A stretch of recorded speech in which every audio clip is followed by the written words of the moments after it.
بسم الله الرحمن الرحيم، والصلاة والسلام على أشرف المرسلين. سعيد جدا اليوم فنحضر هذا اللقاء لقادة القوات المسلحة، مبتدئين بصفحة جديدة في القوات المسلحة، صفحة بيضاء نكتب عليها تاريخ اليمن الجديد.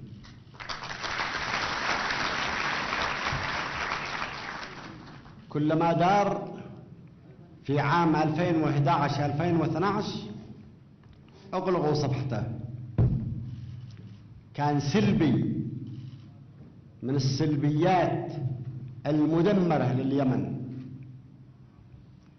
تواجه الأخ وأخوه وانقسم اللواء وانقسم السلاح، وتواجهت القوات المسلحة تتقاتل فيما بينها في شوارع صنعاء.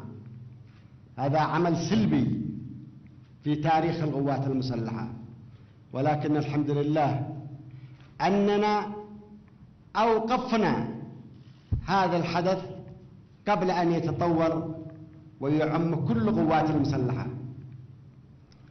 أوقفناه على شفا الانهيار الكامل. ووحدة القوات المسلحة هي أساس الوحدة الوطنية في كل جيش في العالم وفي كل بلد في العالم. الوحدة الوطنية في أي بلد أساسها القوات المسلحة. متى ما وجدت الوحدة الوطنية في القوات المسلحة انعكست الوحدة الوطنية على مستوى البلد والشعب. ولهذا سعيد جدا أن الهيكلة قد نجحت في القوات المسلحة، ولن تتواجه القوات المسلحة بعد اليوم بالسلاح داخل الشوارع.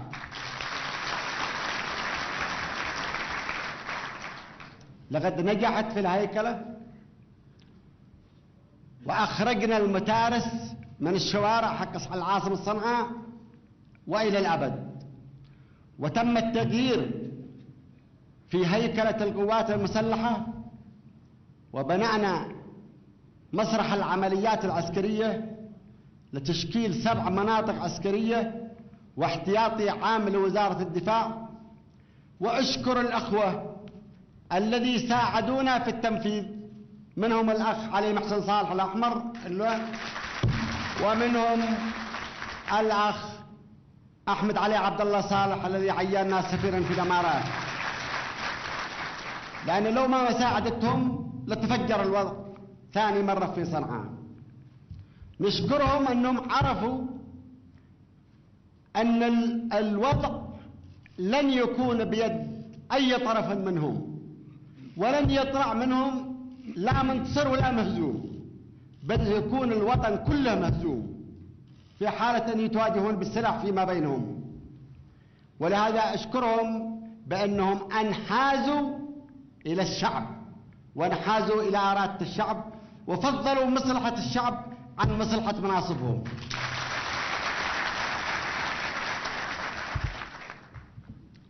ولهذا أمامنا أعمال كبيرة جدا في متغيرات في القوات المسلحة.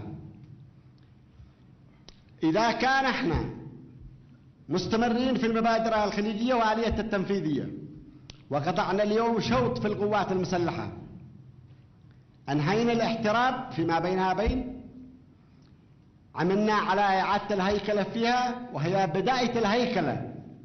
عملنا الهيكلة في الرأس القيادي فقط، لكن بقية المناصب والمستويات لا زالت عدها ليس تركيبتها التركيبة الوطنية. التركيبة الوطنية للقوات المسلحة ستأخذ ما بين 5 إلى 8 سنوات حتى أن يكون الجيش تركيبة التركيبة وطنية توجد فيه من كل محافظات اليمن، وعلى مستوى السكان لكل محافظة نصيبها في القوات المسلحة.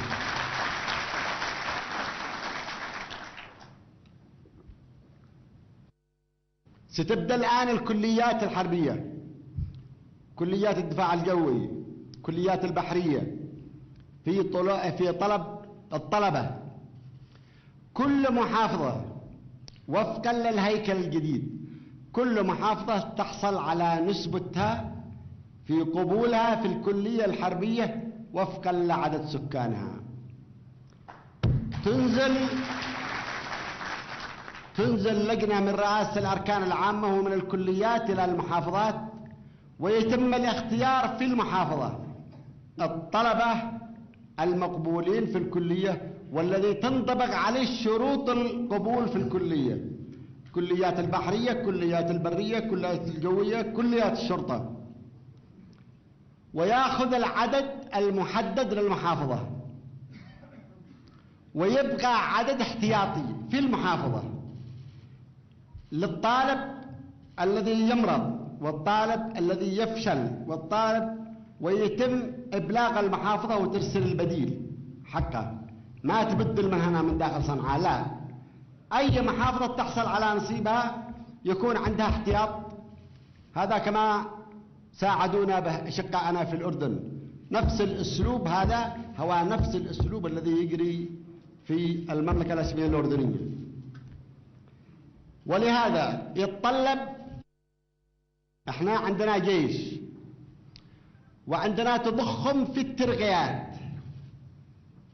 وعندنا عدد قليل في الصف الضباط والجنود وعندنا الرتب الكبيرة تضخم فيها،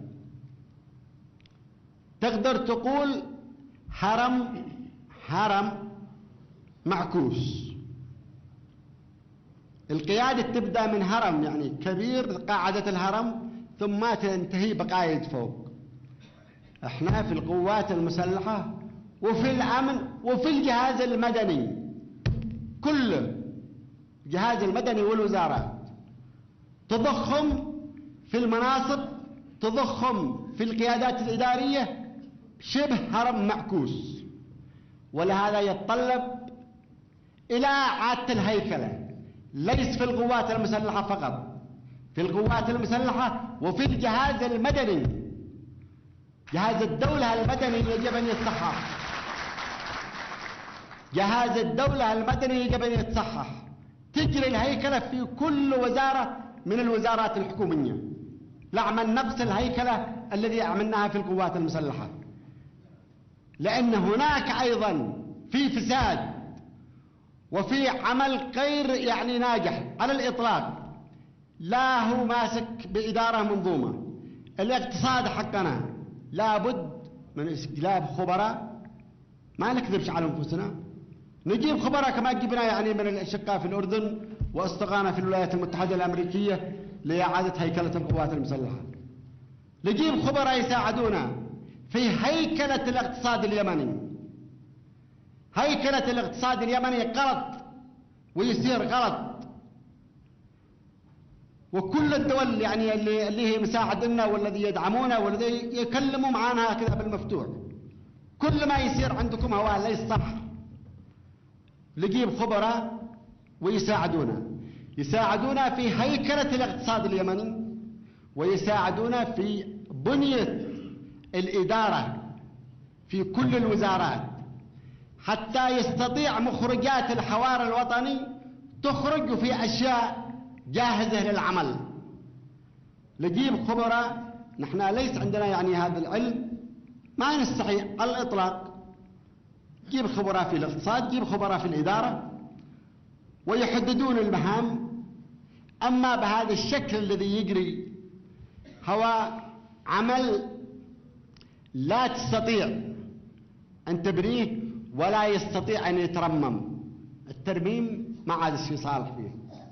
لبني اليمن الجديد، في يمن جديد يبنى حتى أن نضمن المستقبل لأبنائنا ولا أحفادنا. هذا الشيء الذي نريده. النقطة الأخرى،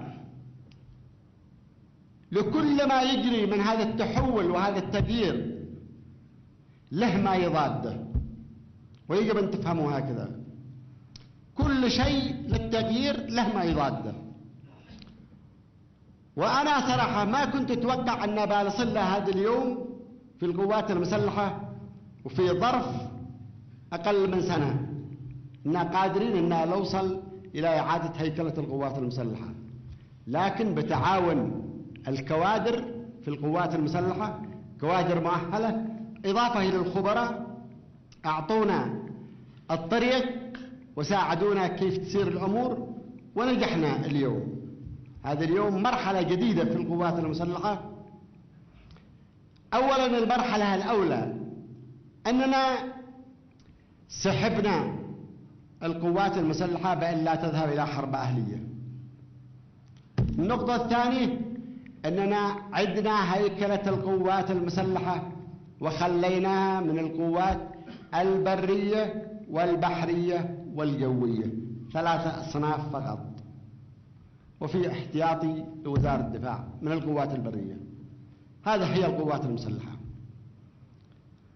الأسماء والتسميات الثانية خلاص نغلق صفحة، انتهى الموضوع، صفحة جديدة. الذي يطلب منكم من كل القيادات أن تعكسوا ما هو فوق من يجري، تعكسونه في الوحدات الدنيا.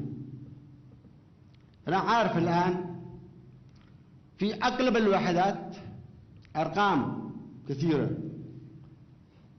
وأرقام كثيرة للمعاشات يستلمونها، وهم على الواقع مش موجودين، ولا مرضى ولا جرحى ولا في عدة من أعذار. يعني حتى الطلبة الذي يجون يعني يتظاهرون يشتون رتب عسكرية أنهم خريجين الجامعات، هم أغلب هذا الطلبة يعني درس وهو من الابتدائي وهو جندي، مكتوب جندي، هو يدرس في الابتدائي والإعدادي والثانوي والجامعة، وبعدين قال اشتي ضابط. عمره ما اتعصر وعمره ما راح كتيبه ولا قد راح له ولا يعرف ولا مركز.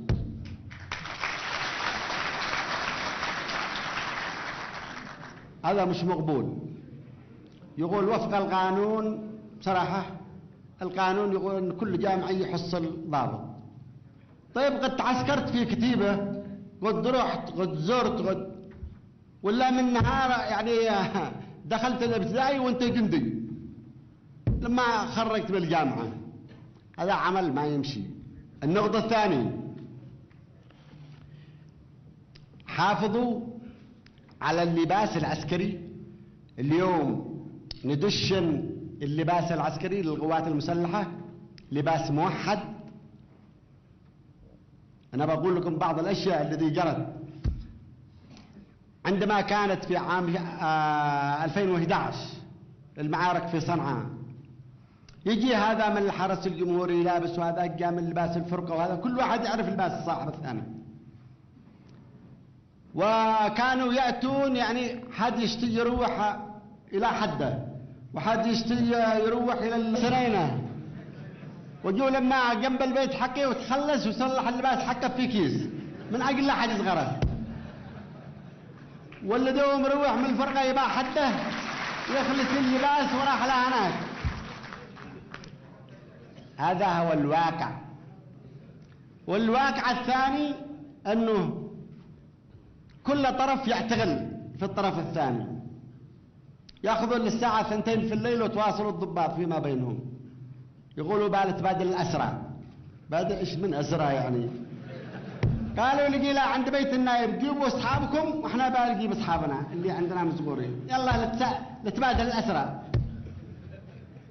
هذا واقع يعني مر، احنا الآن نضحك عليه لكنه مر، كان ما كان بسيط. والذي يعني يتذكر هذا الواقع يتذكر اليوم ما يجري في دمشق، ما يجري في سوريا. تحطم الجيش السوري ودمر دمشق ومدنها وحلب، لأنهم ساروا على طريق إلا تفاهم. اليمن خرج منتصر من هذه الحرب. جينا إلى شفاء الحفرة، والحمد لله قدرنا أن نوقف وأن نوافق القيادات السياسية والعسكرية على المبادرة الخليجية وآلية التنفيذية، واحنا الآن نسير عليها ونمثلها وفقا للتزمين حقها. لم نتأخر في أي شيء، كل شيء يسير وفقا للزمن المحدد في هذه الآلية، لأن الشعب اليمني منتظر، الشعب اليمني منتظر للتغيير. عندكم ما يقارب من 6 مليون شباب ما بين 15 سنة وما دون 28 سنة يبقى عمل. عندك أكثر من 600 ألف جامعي وخريج معاهد الذين تخرجوا ما قبل 10 سنوات ومنتظرين يبون العمل. لكن إذا كان الفساد الإداري والفساد المالي الذي يجري الآن بيستمر بهذا الشكل، ما نقدر نبني اليمن الجديد. يجون ويشل يصور أرضية، صورة الأرضية، وطرح عليها مشروع بالكمبيوتر، مرسوم بس بالكمبيوتر يعني، وجابوا للإدارة المعنية، وقعوا المهندسين، وقع المدير العام، وقعت الإدارة المعنية، وسرحوا إلى وزارة المالية ووقعت لهم، وتم الصرف مليار، نص مليار، والمشروع مش موجود على الأرض. روح صور ما فيش مشروع. هذه أشياء يعني مذهلة. الأخ وزير المالية قال إنه بيعوض المقاولين الذي ما استلموا شيء مستحقاتهم في عام 2011 2012. لكن هل هذا التعويض حقيقي على الأرض موجود ولا غير موجود؟ هنا السؤال. يجب العمل بدقة في هذا الموضوع والتأكد. الشيء الثاني، الدول أعطتنا دعم ما يقارب 8 مليار، طلبوا منا الهيئة التنفيذية لمتابعة التنفيذ.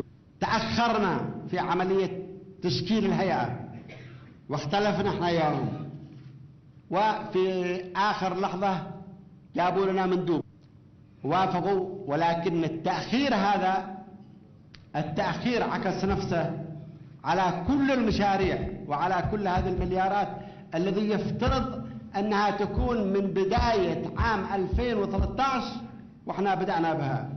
تأخرنا وللآن متأخرين، وهذا لا يتطلب التأخير. على الحكومة أن تجيب خبراء، وعلى الحكومة أن توقع مع مستشارين لإعادة هيكلة الاقتصاد اليمني ولإعادة هيكلة جهاز الدولة، ولمساعدتنا كيف نستخدم الدعم الدولي هذا. هم يساعدونا، مش عيب عندما أطلب خبراء يعني يساعدوني. القوات المسلحة عندكم ممتلكات للجيش وصيانتها والحفاظ عليها.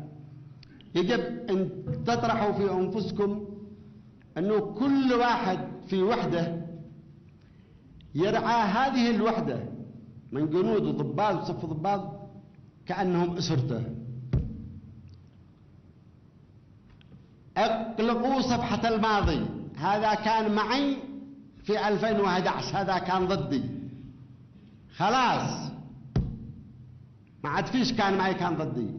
القوات المسلحة اليوم هي قوات واحدة، وأنت كقائد عندما يتضاربوا أولادك ترجع تشد بينهم، مش ترجع تنتقم من صالح من أحمد من مدري من.